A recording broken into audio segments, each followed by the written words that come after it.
Eu quero, nesta hora, deixar uma meditação nesse Dia dos Pais, em um texto muito conhecido, uma história muito conhecida também. Abram comigo, por favor, em Lucas capítulo 15, nós vamos ler a parábola do filho pródigo, assim conhecida parábola do filho pródigo. Não vamos ler toda a princípio, depois eu vou me referindo a partes que acho importante mencionar. Nós iremos ler apenas o versículo 20 dessa história linda, profunda, que tem lições especiais para nos dar nesta noite.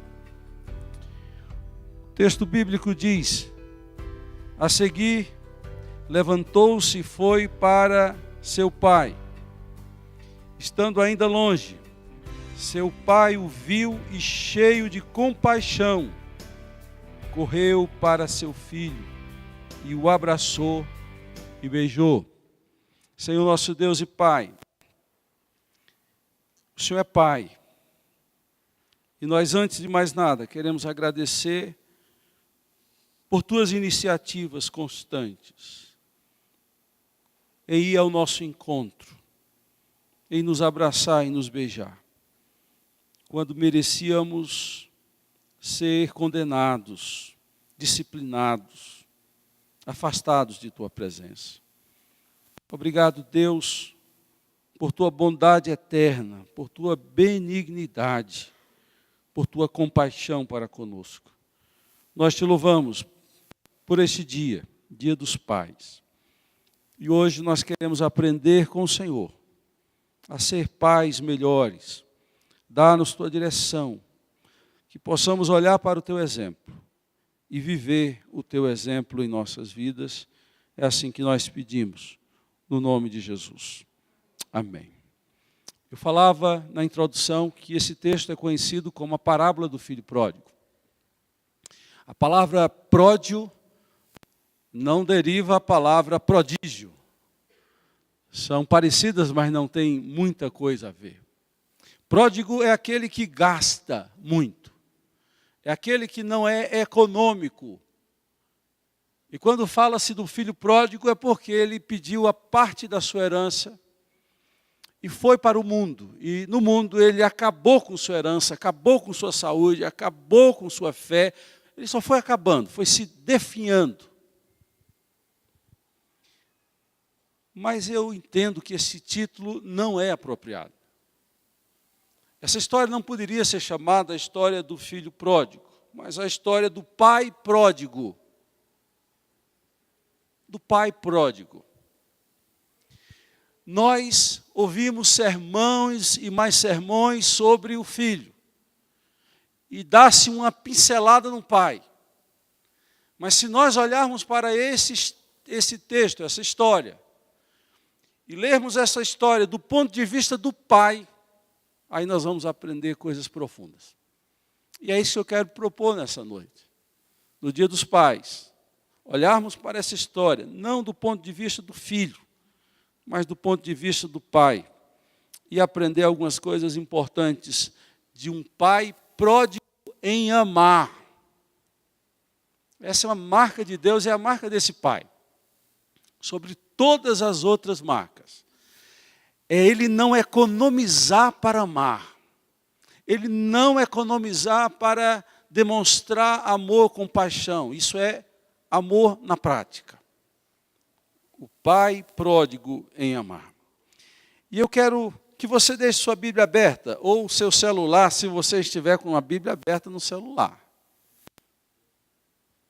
Deixe o seu celular aí e acompanhe comigo.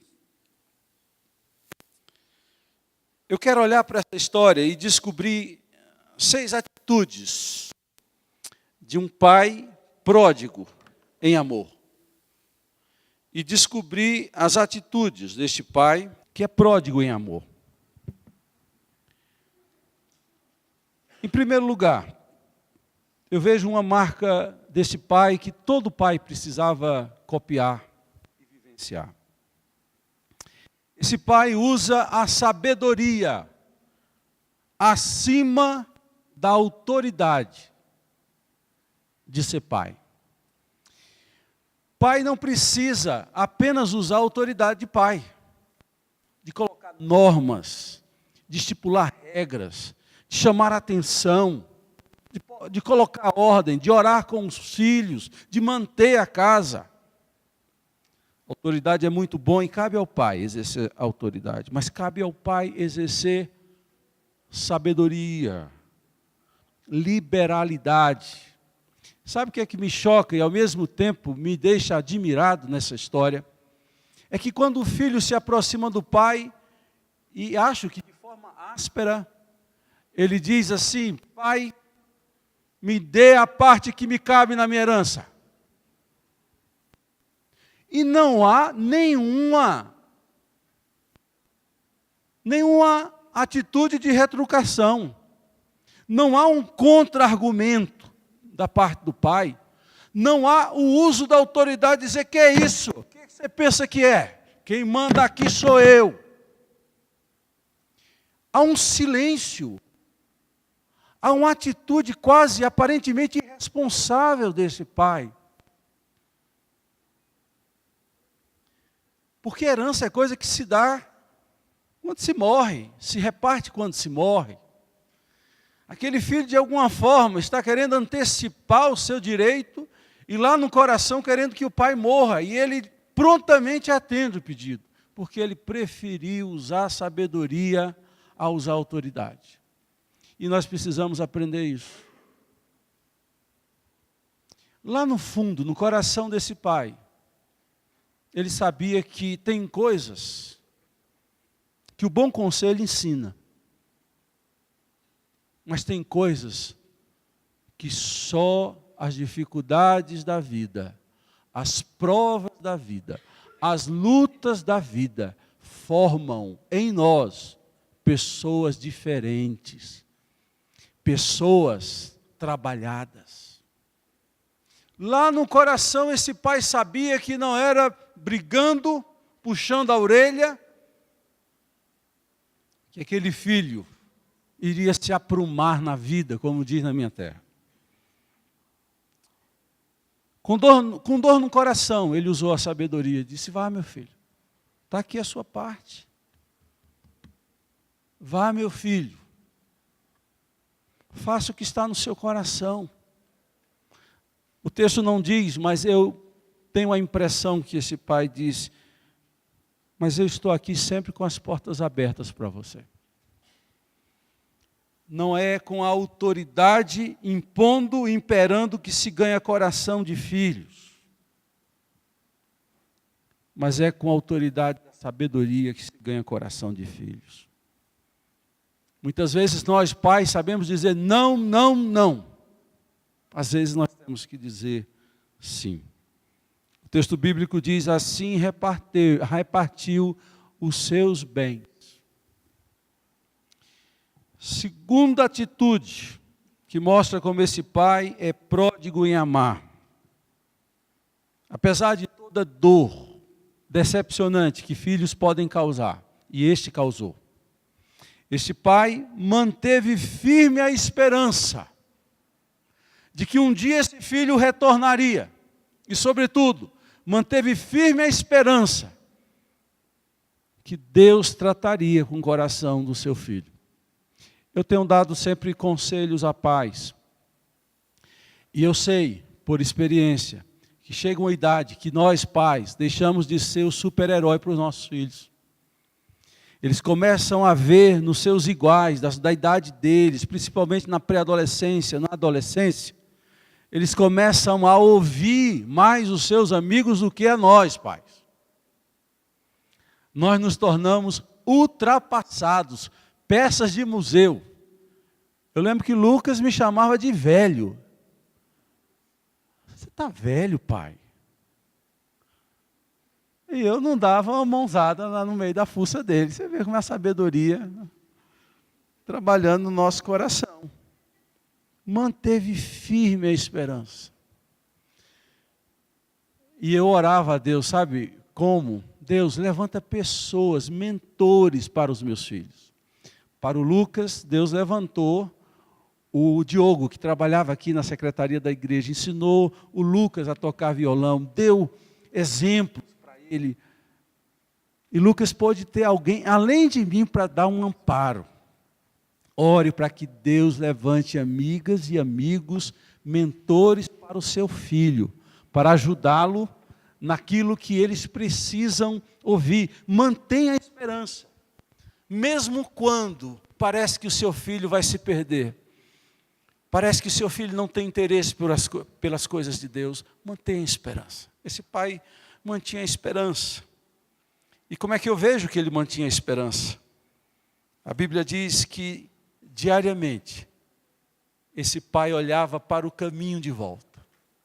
Ele olhava para o horizonte para ver se o seu filho estava retornando para casa.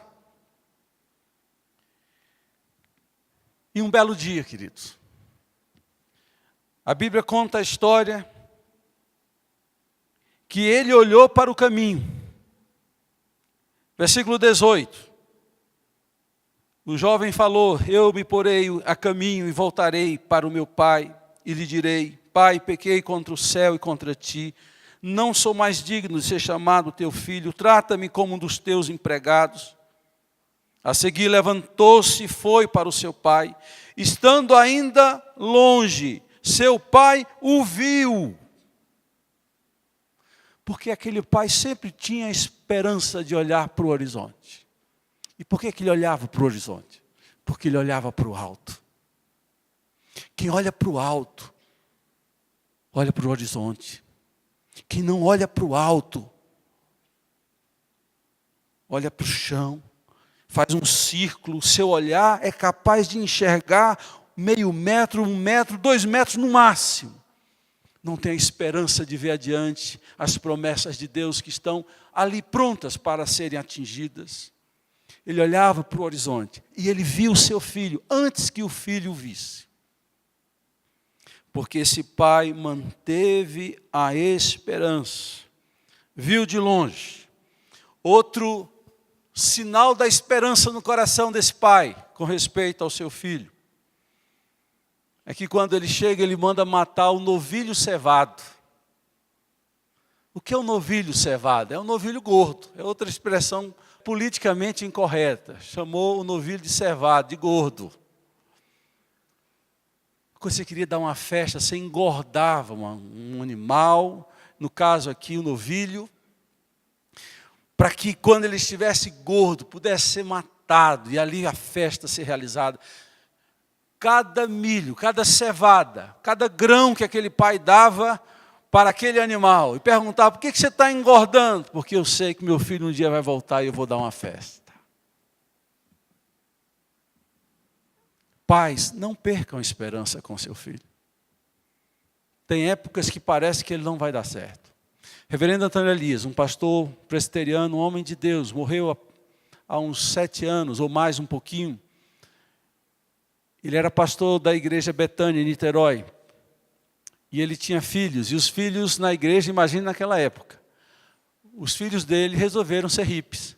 Cabelo grande, aquelas roupas típicas da década de 60 e 70 de hippies. Iam para a igreja. E o pastor lá no púlpito. Aquela vergonha, aqueles meninos, todos eles, cheios de colares. E ele falou: mas eu não perdi a esperança. Os presbíteros chegavam nele: pastor, que coisa horrível é aquela. É igual o Lucas quando pintou o cabelo.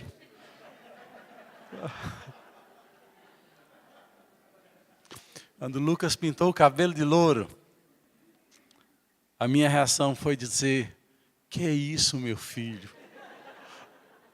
Foram as palavras que vieram aos meus lábios naquela circunstância trágica, fatídica daquele dia. E aquele pastor disse assim: os meus filhos estão passando por uma fase difícil, mas são meus filhos. E eu vou amá-los assim como eles são, na esperança de que eles se tornem homens de Deus. Se você for hoje na igreja Betânia de Niterói, sabe quem é o pastor lá? Theo, filho do pastor Antônio Elias, aquele que era hippie naqueles dias que o pai era pastor lá. Nunca perca a esperança. Parece que ele não vai dar nada, parece que não tem jeito para ele. Ah, tem. Porque você tem esperança, e quem tem esperança ora. Terceira coisa que esse pai pródigo faz e que serve de exemplo para nós: não deixe os maus sentimentos prevalecerem no seu coração. Quando o seu filho decepcionar, quando você ouvir uma coisa que você nunca esperou ouvir de um filho. Eu lembro que certa vez meu pai trouxe meu avô para morar com ele. Ele morava em Pernambuco e veio morar na Bahia. E um belo dia meu pai bebeu demais e falou coisas que não deveriam ser faladas para o pai. E meu avô arrumou a mudança e minha tia foi lá e falou com ele: pai, por que você vai fazer isso? Ele disse: isso não é coisa de um filho falar para o pai. Meu avô se encheu de tristeza, e não só de tristeza. Tristeza todo pai deve ter. Mas ele se encheu de amargura. Esse pai poderia ter nutrido no coração um sentimento de grande decepção com aquelas palavras: me dá a minha parte na herança. De ver o seu filho virar as costas para ele. De sumir no mundo, não mandar um e-mail, um WhatsApp e nem um telefonema. E de vê-lo voltando como um maltrapilho. E lá no coração ser tentado a pensar: só voltou porque está precisando. Ah, como os sentimentos podem tomar conta do nosso coração e nós nos tornarmos hostis com os nossos filhos. Eu já vi isso várias vezes, irmãos. Eu, como pastor, acompanho a vida de muitas pessoas nessa trajetória. E já vi filhos e pais brigados. E o pai morrer. E na hora do sepultamento, esse filho em pranto, com uma carta na mão, querendo colocar na mão do seu pai morto, pedindo perdão para ele. Porque não tiveram coragem de tratar suas emoções e tratar os seus problemas.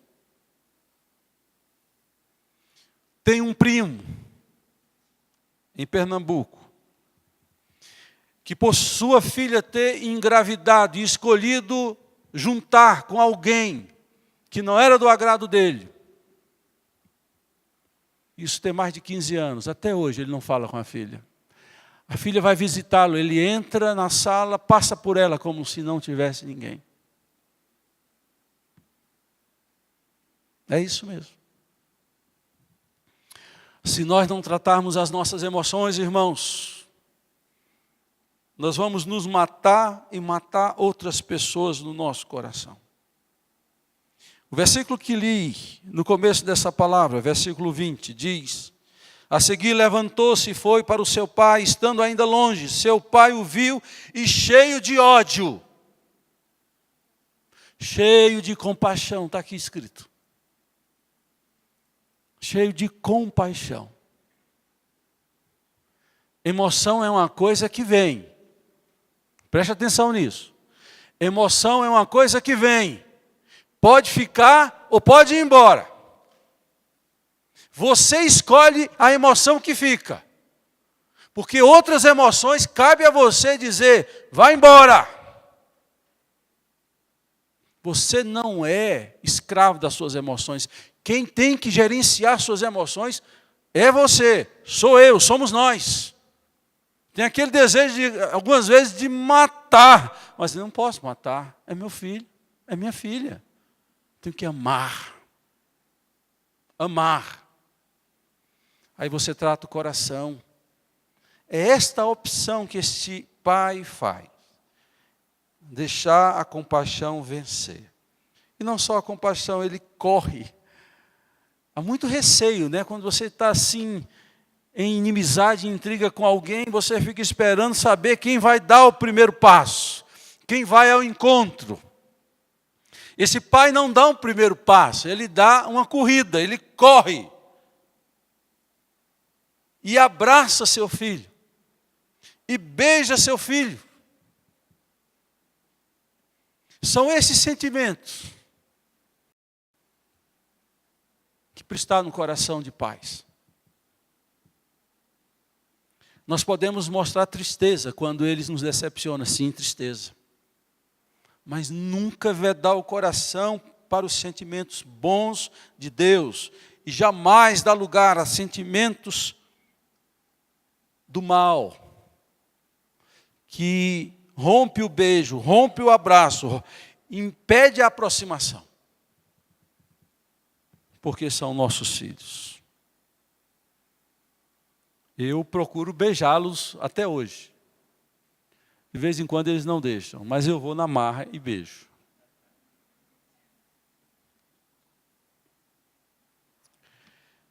Quarta coisa que pais precisam fazer como pai pródigo: perdoar sempre. Aquele negócio de que diz, na prática, que perdoar não é uma opção, perdoar é um mandamento. Se vale para o nosso inimigo, se vale para os nossos amigos, se vale para os nossos irmãos, vale muito mais para os nossos filhos. Perdoe sempre. Esteja disposto a dar sinais de perdão. Se o Salmo 30 diz que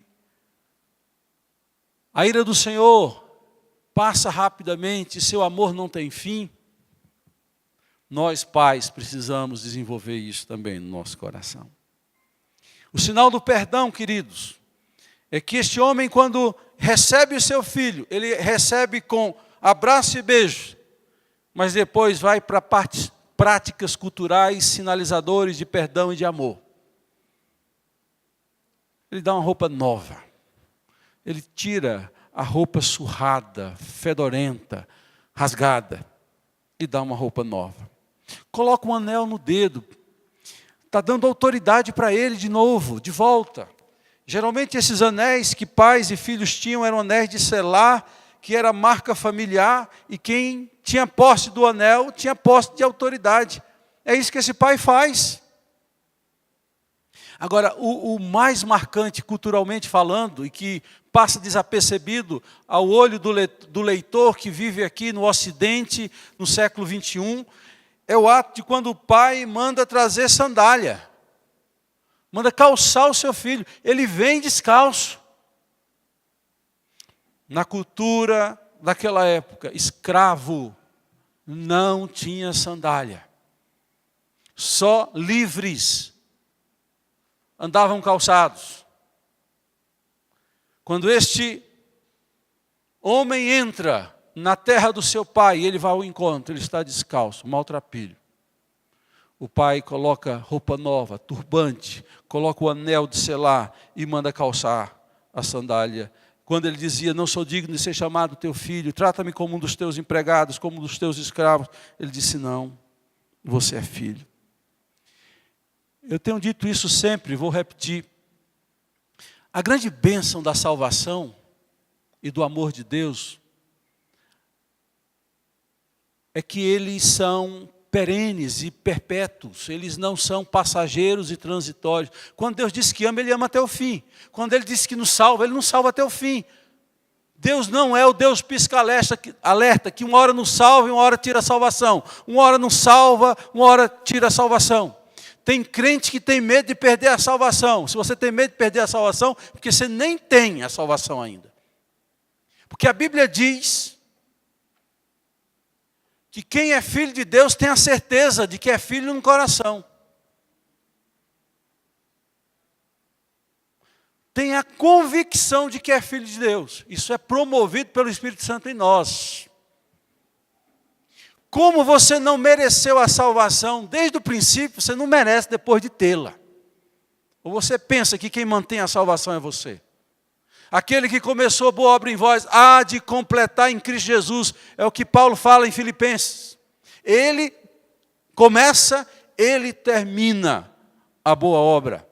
Se nós dependermos de um Deus que nos salva de momento, é um Deus que vive com todo respeito às mulheres. Vocês sabem que é difícil o período da TPM, é um momento que há muita contradição no universo feminino. Não estou desmerecendo isso, estou falando isso para não apanhar na saída. Deus não é o Deus de TPM. Que uma hora nos ama, outra hora não nos ama. Que uma hora nos quer, outra hora não nos quer. João 6, ele diz, aquele que vem a mim, de modo algum lançarei fora. E não é quando tudo está bem, é quando tudo não está bem. E eu digo essa frase e repito, este jovem não deixou de ser filho, quando ele não se comportava como filho. Para o pai, ele sempre foi filho, mesmo longe e distante. Por isso que a dor do coração do filho era de ter feito com o pai o que fez e dizia, tentando amenizar e se penalizar, não sou digno de ser chamado teu filho, trata-me como um dos teus empregados. Você diz, que conversa é essa? Você nunca deixou de ser meu filho. Está registrado na cruz, está registrado no sangue. Você nunca deixou de ser meu filho. Pai pródigo como Deus, perdoa sempre. Os sinais estão na roupa nova, no turbante, no anel, no calçado e na festa. Não é velório, é festa. Quinta atitude de um pai pródigo em amor. Promove pacificação entre os filhos. E aqui é um momento muito presente. Quem tem filhos no plural, sabe que isso é muito presente. Porque de vez em quando um filho pensa que o pai e a mãe estão fazendo mais pelo outro. Às vezes fazem, às vezes não. Mas sob a ótica do filho, ele está sendo prejudicado. Foi isso que aconteceu com o irmão mais velho deste. Ele estava no campo. A Bíblia diz que quando ele chega no campo, ele não vê, mas ele ouve barulho de festa. E veja como o sentimento mau no coração de uma pessoa pode nublar tudo, pode azedar tudo. É uma festa que está acontecendo. E a Bíblia diz assim, versículo de número 21. Aliás, versículo de número 23. O pai diz, tragam um novilho gordo e matem-no. Vamos fazer uma festa e alegrar-nos. Pois este meu filho estava morto e voltou à vida, estava perdido e foi achado. E começaram a festejar o seu regresso. Enquanto isso, o filho mais velho estava no campo. Quando se aproximou da casa, ouviu música e a dança. Então chamou um dos servos e perguntou-lhe o que estava acontecendo. Este respondeu, seu irmão voltou e seu pai matou o novilho gordo, porque o recebeu de volta são e salvo. O filho mais velho encheu-se de ira. Encheu-se de ira. E não quis entrar. Então seu pai saiu e insistiu com ele. Mais uma vez o pai saindo. Mais uma vez o pai indo ao encontro do filho. E insistiu com ele para que ele entrasse. Para que ele visse a situação da ótica do amor e não da ótica do ódio. E tenta criar pacificação, reconciliação entre os seus próprios filhos. O ódio agora é expresso em palavras, porque esse filho mais velho vomita coisas que ele nunca havia dito, mas que estavam incubadas no coração dele. Cuidado com as coisas que estão incubadas no seu coração. Porque podem ser ditas e ao invés de viver, matam. Cuidado com o ódio no seu coração, porque você pode estar criando um monstro que vai matar primeiro você do que a outros.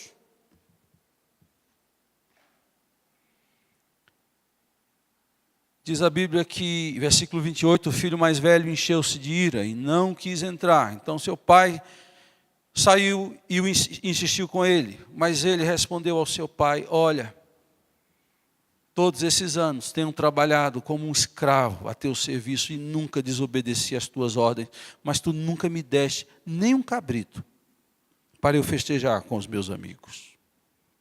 Mas quando volta para casa, esse teu filho não é mais irmão dele, é filho dele, do pai, que esbanjou os teus bens com as prostitutas, matas o novilho gordo para ele.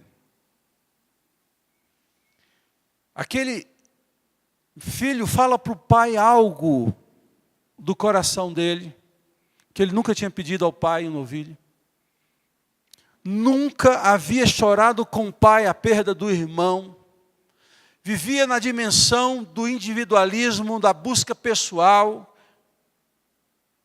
de uma vida solitária, de interesse próprio, que não se importa com a dor do pai, nem com a perda do irmão. Mas o pai, de forma serena, diz: meu filho, você está sempre comigo e tudo que eu tenho é seu. Ele nunca havia percebido que o que o pai tinha era dele. E sabe por quê? Porque ele se via como um escravo. Ele não se permitia viver na dimensão relacional com seu pai, uma entrega total e um acesso total ao pai. O problema não estava no pai. O problema estava no filho. E o pai diz assim: enquanto você pensava em que eu matando um novilho gordo, eu estaria dando sinal de amor para você. Enquanto você pensava que fazer festa com seus amigos e não festa comigo e com seus irmãos era o melhor a ser feito, eu vou te dizer uma coisa boa que você sempre teve e você nunca deu valor. Eu sempre estive com você. E você não deu valor. Eu sempre estive com você. Seu irmão, ele perdeu dinheiro, mas ele perdeu a chance de construir uma história comigo, com você. Ele perdeu a bênção de viver em família. Ele não participou de momentos felizes que nós tivemos. É um pai que promove pacificação entre os filhos. Isso é muito também da mãe, né? A mãe tem esse papel da turma do deixa disso. Quando a gente viaja para visitar a família, você sabe que tem prazo de validade, né? Visita a família. Você vai 5 dias no máximo. 6º dia começa a feder. Começa a ter aquelas briguinhas, então você tem que tomar cuidado. E o 5º dia começa a estragar o relacionamento. Tem que ter sabedoria e prudência, mãe e pai, trabalhar bem para que a coisa funcione bem. Pai pródigo em amor promove pacificação entre filhos. Por último, pai pródigo em amor prioriza ser presente na vida do filho. Nós vivemos em um tempo difícil. Há situações hoje que pais precisam viajar, passam dias, semanas distante da sua família. Nesse contexto, o pai saía para o campo, mas ao final do dia retornava para casa, para os seus familiares. Havia presença física, quantitativa. Hoje, pais precisam ter cuidado para não chegar cansado e ir para o WhatsApp, ir para o Instagram e deixar o seu filho com a babá eletrônica, que é o tablet, não é mais a televisão. É impressionante como nós, para termos um pouco de descanso e paz, sacrificamos a qualidade de tempo, dando ao nosso filho galinha pintadinha, mundo bita, e ele fica ali alienado para que você, pai, você, mãe, possa descansar, entre aspas, e não ser presente na vida do seu filho. Ser presente na vida de um filho não necessariamente tem a ver com quantidade de horas, mas tem a ver com qualidade de horas, qualidade de tempo. E nós precisamos urgentemente ser presentes na vida dos nossos filhos. O pastor André fez uma pastoral, que você que pegou o boletim poderá ler depois, que fala da tragédia de pais ausentes. De como é presente, pais conversar com os filhos, pais estarem presentes, pegando brechas, levar na escola, buscar na escola, levar ao dentista, sair para almoçar ou jantar com um de cada vez. Você já fez isso ou só sai com a família? Você tem que aprender a sair um de cada vez. Ele vai saber que aquele tempo é todo dele. Você pode fazer perguntas em áreas profundas e específicas da vida do seu filho. Qualidade de tempo. Qual foi a última vez que você chamou seu filho? Vem cá orar comigo. Só vocês dois. Depois você chama o outro. Qualidade de tempo. Esse pai diz: meu filho, você sempre me teve. Eu sempre estive com você. Calou aquele filho. Porque esse pai era um pai presente. Aquele irmão poderia questionar a justiça, mas não poderia questionar a ausência do seu pai. Poderia avaliar montantes financeiros, mas não poderia dizer que o pai havia sido ausente. O pai convenceu o filho que quem mais perdeu foi o filho que partiu do que ele que ficou. Porque ele ficou com o pai e o filho que se foi não ficou com o pai. Vou repetir. As 6 atitudes que um pai pródigo em amar precisa ter para fixar em nossos corações. Usou da sabedoria mais do que a autoridade que tinha. Manteve firme a esperança de ver seu filho voltar e de que mudanças se operariam na vida dele. Não deixou os maus sentimentos prevalecerem sobre os bons sentimentos. A compaixão foi o primeiro ato que moveu ao abraço, beijo. Pais pródigos, em quarto lugar, perdoam sempre os seus filhos. Quinto lugar, pais pródigos promovem pacificação entre os irmãos. Pais pródigos em amar priorizam ser presente do que ser ilustres visitantes. Eu comecei a me preocupar certa vez. Beto era pequeno, agora é a vez do Beto, já falei do Lucas demais. Em que eu era pastor sozinho aqui na igreja, então eu tinha que virar nos 30, tinha que cruzar a bola e cabecear ao mesmo tempo. E ele era pequenininho e falou assim: pai, quando eu te vejo eu digo, oi pai, tchau pai. Eu disse, tem alguma coisa errada. Tem alguma coisa errada. Ele pequenininho, sem muito pensar, e não com tom de crítica, ele não acho que ele não lembra disso.